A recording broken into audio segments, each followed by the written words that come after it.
Bonsoir mon ami. Je lirai le chapitre 11 dans sa totalité et je t'informe déjà que les chapitres 12 et 13, nous ne les ferons pas, tu pourras les lire.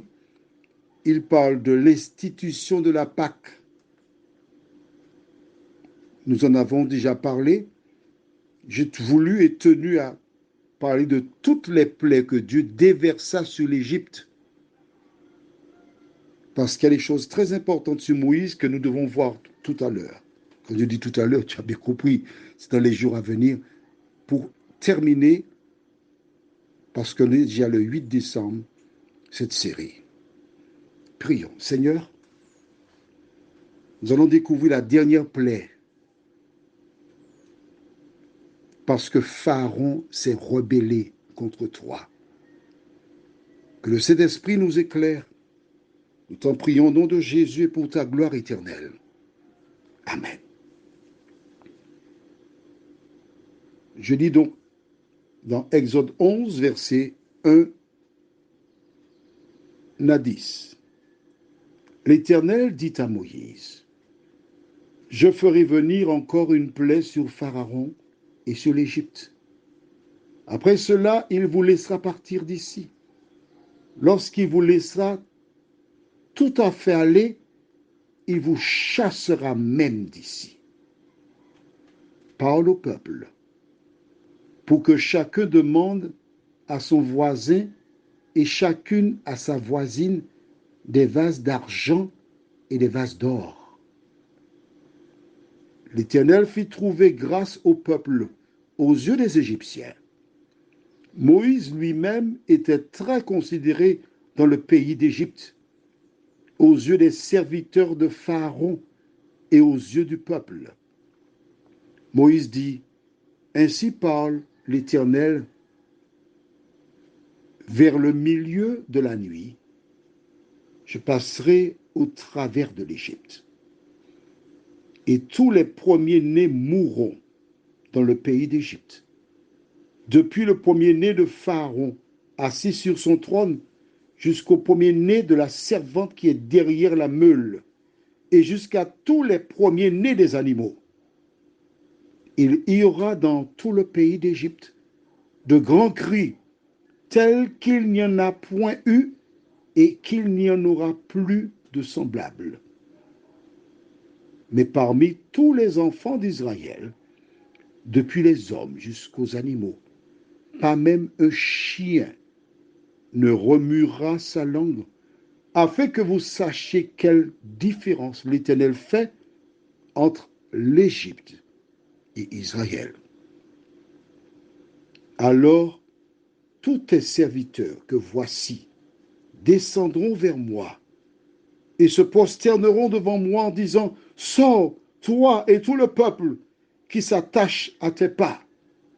Après cela, je sortirai. Moïse sortit de chez Pharaon dans une ardente colère. L'Éternel dit à Moïse, Pharaon ne vous écoutera point, afin que mes miracles se multiplient dans le pays d'Égypte. Moïse et Aaron firent tous ces miracles devant Pharaon. Et l'Éternel endurcit le cœur de Pharaon, qui ne laissa point aller les enfants d'Israël hors de son pays. Je voudrais te rappeler que ce n'est pas l'Éternel qui endurcit le cœur des gens. Tu sais ça très bien. Pas vrai?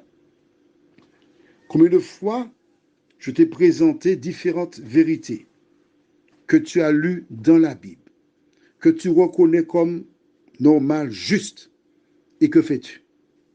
Tu restes sur ta position. Tu veux me dire que c'est l'Éternel qui a endurci ton cœur? Non. Tu as fait le choix, c'est délibéré. Alors, l'auteur, en l'occurrence Moïse, qui a rédigé, l'a fait avec sa perception des choses. Mais je te rappelle que dès le départ, pour Pharaon, il est Dieu. Pharaon, c'est lui qui est Dieu. Il ne connaît pas l'Éternel. l'Éternel n'est pas bon, parce que si l'Éternel était bon, les enfants d'Israël n'auraient pas été des esclaves, ils auraient été libres.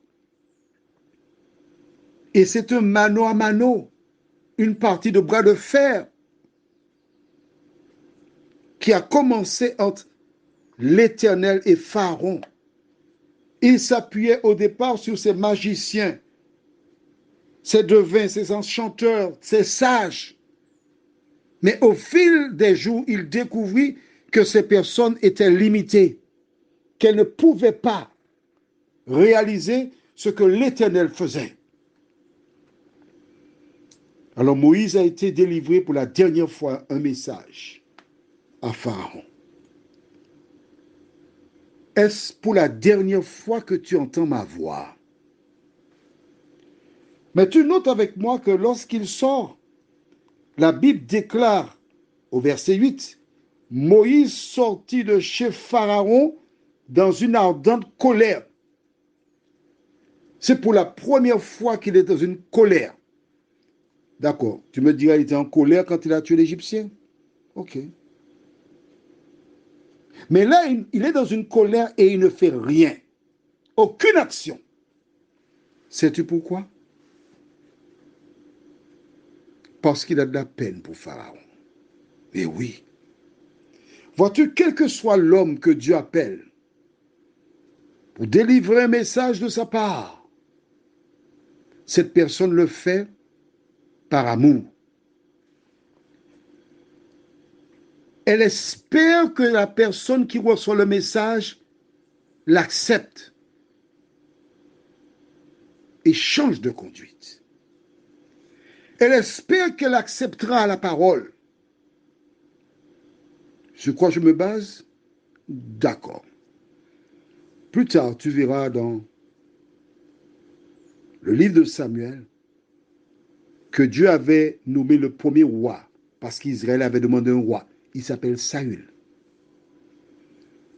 Dieu donna une mission à Saül précise, mais il en a fait à sa tête. Et Dieu dit à Samuel, j'ai rejeté Saül, afin qu'il ne règne plus sur le peuple. Le prophète Samuel s'est rendu vers Saül, il a délivré le message. Saül a cherché à se justifier. Finalement, il a reconnu, oui, oui, d'accord, oui, j'ai d'accord. Mais c'est pas le peuple, j'avais peur du peuple.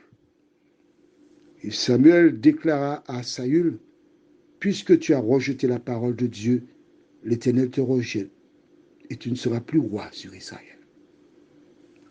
Il est parti. Froidement. Mais la Bible déclare que lorsque Samuel est arrivé chez lui, que Samuel pleura. Il pleura. Saül n'a pas vu Samuel pleurer, mais il pleura, il pleura. Et dans ses larmes, il demandait à Dieu, Seigneur, fais grâce à Saül. Parce qu'il ne saurait se réjouir des conséquences des actions de Saül. Mais Dieu déclara à Samuel, allez, cesse de pleurer sur le compte de Saül, son cas est réglé. Toi qui m'écoutes, quand une femme ou un homme se détourne de Dieu, quand une femme ou un homme a été aveuglé par le diable, qui s'est éloigné de Dieu, que fais-tu? Est-ce que tu fais comme certains qui déclarent, il connaît la parole, il a fait ça, c'est tant pis pour lui, il n'avait qu'à ne pas pécher? Non. Si tu penses ou parles ainsi, tu es un agent du diable à temps plein. Samuel pleura. Quand une personne se détourne de l'Éternel, toi aussi, si tu as les sentiments qui étaient en Jésus, tu ne peux que pleurer. Prions. Notre Seigneur et notre Dieu, nous sommes très loin de l'idéal. Il nous est arrivé par le passé de nous moquer, de nous réjouir quand des gens se sont détournés de toi. Mais ce soir, Seigneur, tu nous inculques que lorsqu'une personne s'éloigne de la vérité, nous devons pleurer sur son compte, plaider afin que tu lui ouvres les yeux et que cette personne revienne à toi avant qu'il ne soit trop tard. Seigneur, pardon, car dans notre ignorance, nous avons fait le jeu de l'ennemi, mais de nous aider à avoir l'amour pour tous les hommes, surtout pour ceux qui ont rejeté ta parole. Merci de nous entendre et de nous diriger. Nous t'avons prié au nom de Jésus et pour ta gloire éternelle. Amen. Je te souhaite une bonne nuit sous le regard de Dieu.